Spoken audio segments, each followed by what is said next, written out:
For any weapon restricted run in Fallout 3, you are always faced with a problem very early on in the run.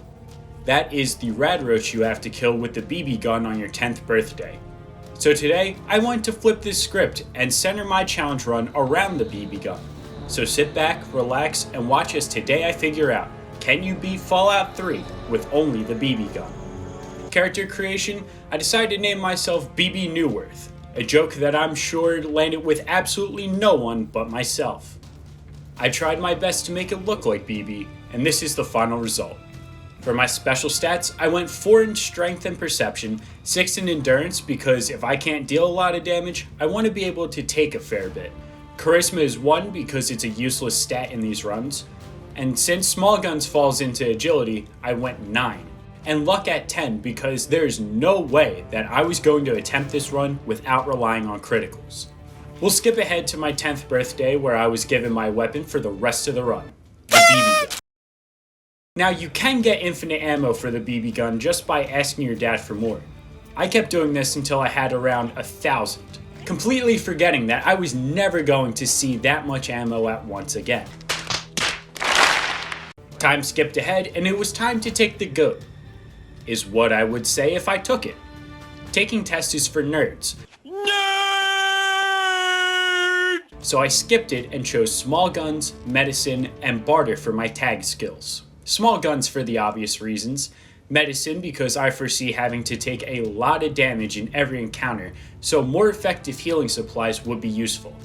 And barter because I know I'll be running through BBs like crazy, and no NPC drops them after being killed, so I'll need to restock on ammo after pretty much every fight.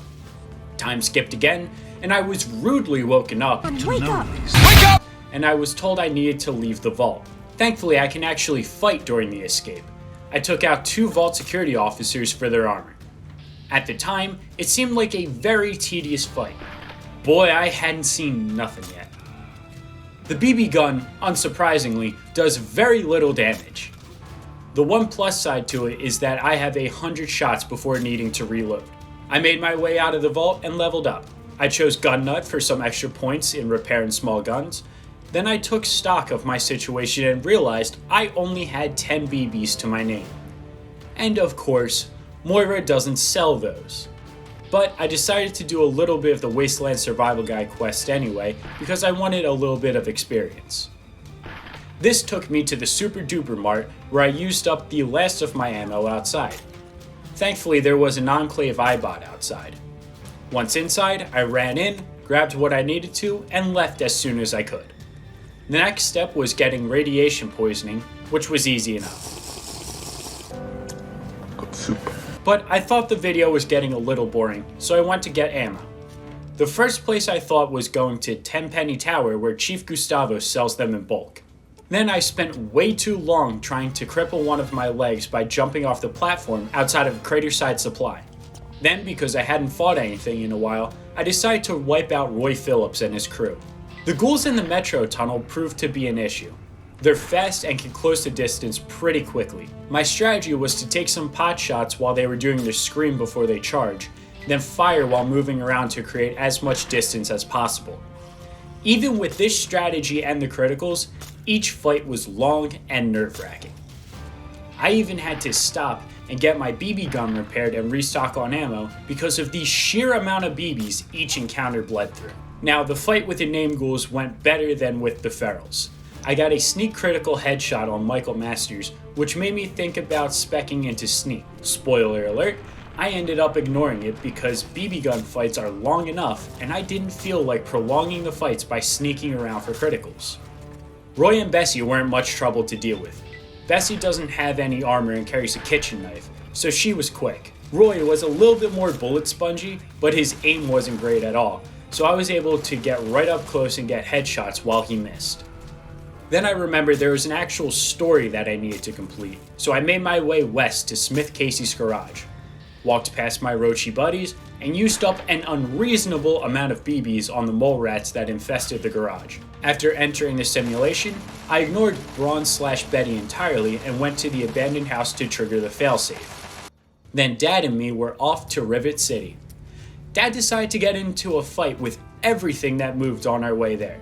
And Since I used up a lot of BBs on the mole rats, I spent a lot of the walk just running around in circles while James beat up robots and dogs with a set of brass knuckles. I even left him for a second to get more BBs from Gustavo, but I used most of them on a rat scorpion and a pack of dogs that seemingly infinitely respawned. Eventually, we made it to Rivet City. James and Madison had a long distance conversation, and I restocked again to fight the super mutants in the Jefferson Memorial. I got lucky with the mutants this round. While they can hit like trucks and have a lot of health, most of them were carrying hunting rifles. This meant that most of the fights were me getting headshot after headshot from being behind cover while the super mutants stood out in the open. If they pressed at all, I was a goner. But the AI pathing once again saved me. That's not to say that there weren't some mutants that gave me trouble. There were 2 super mutants that gave me a little bit of trouble during this mission, both at the end. The first was a regular mutant with a nail board. My strategy for this was shooting the nail board out of his hand and running backwards while I took pot shots at it. The second was a super mutant brute in the rotunda. This one requires the Benny Hill music to get through. I started with the same strategy that I had in the previous fight, where I shot the melee weapon out of the way. Then I used VATS to hard focus on one of the legs to slow it down. So a lot of the fight was me running around in circles while I waited for my 2 VAT shots to load up, turn and fire, then rinse and repeat. After the leg was crippled, I was able to get in more shots before running away, and eventually got the job done. Next is helping James with Project Purity, and since I didn't use my BB gun at all, I'll just skip to when the Enclave showed up. Unsurprisingly, power armor is a great defense against BBs, so I chickened out of some of the fights with the Enclave. By the time I made it into the sewers, I was all out of healing supplies and relied on what I could scrounge together as we made our escape. Because of this, I ran past a lot of things and had my ass saved by leading a pack of feral ghouls into the Brotherhood of Steel. Some unskippable talking segments happened, and I was given power armor training. After some grinding to get some extra ammo and healing supplies, I was prepared enough to continue with the story, so I made my way over to Little Lamplight. On the way, I got into a little scuffle with 2 super mutants. This fight proved to me that there was absolutely no way that I was going to be able to clear out Murder Pass. To make up for that, I decided to clear out Paradise Falls. As it was with the super mutants, enemies with ranged weapons aren't much of a problem. Sticking behind cover and taking pot shots at them is a safe strategy unless they try to push your position. The fight outside was long but not challenging. Grouse and the other slaver weren't trouble and went down fairly quickly for BB gun fight standards. 40 on the other hand was a tank. Thankfully he had the same issue that Roy Phillips had in the beginning of the video, a far superior weapon but awful aim. So I was able to sit behind cover and aim for the head until eventually I killed him. The fight on the inside was a bit more chaotic. At first, I thought I'd be able to stay in the corner of the entrance and pick people off as they filed in one at a time. While that started to work, I was quickly rushed by Clover swinging a sword at me. I still thought that my position was still the safest bet, until I got rushed by 4 slavers, one of which was carrying a minigun. So I had to employ my previous strategy of running around and attacking with VATS. As I was doing that, a slaver with a missile launcher showed up. To deal with that, I decided to rush him in the hopes that he'd have the self-preservation instinct to not fire an explosive at someone that was less than a foot away. I immediately picked it up and returned to my corner. Then I rushed the person with the minigun and spammed stim packs until I killed her and picked up her weapon. The only other slavers that gave me trouble were Jotun and Emir, who both charged me with super sledges. I employed my tactic of running away, and before long, Paradise Falls was free of slavers. Now I went really in depth into that fight because honestly, it was the last big fight where I had any significance. I already said that I was going to run past all of Murder Pass, and I did. Fox was freed because I literally cannot do a playthrough where I don't free him, and I was stunned by the Enclave. The sentry bots were able to wipe out any of the Enclave that got in my way as I made a mad dash out of there and made it back to the Citadel. From there, it's pretty much the same with every playthrough.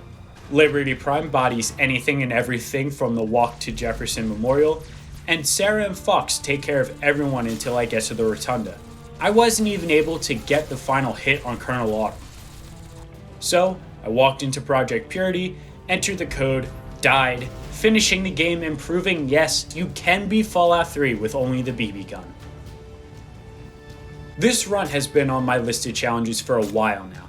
I know it's not the most creative Fallout 3 challenge, but it's one that I felt I needed to do if I wanted to make more Fallout 3 challenge runs. Eventually I'm gonna have to complete it as a baby, but I have a bit of a twist for that one that you'll see in the future, so keep your eyes open for that one eventually. Anyway, thank you for watching. Like, comment, and subscribe if you feel so inclined, and let me know of any challenges you'd like to see in the future. This has been Red Handed Gaming. Stay safe and God bless.